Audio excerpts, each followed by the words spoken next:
गौतम बुद्धाचा संदेश सांगू चला रे.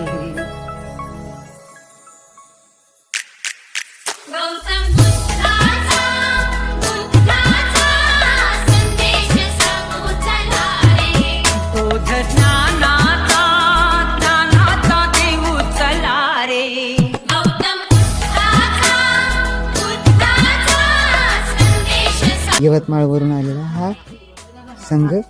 यामध्ये नागपूर, भंडारा, यवतमाळ सगळीकडून आलेल्या उपासिका आहेत. त्यांनी खूप सुंदर सुंदर अशी सजावट केलेली आहे. इथं पूज्य भंते ज्ञानरक्षक खेर या ठिकाणी संघगिरी महास्तूप बांधत आहेत. त्यासाठी या सर्व दान वगैरे पण घेऊन आलेले आहेत.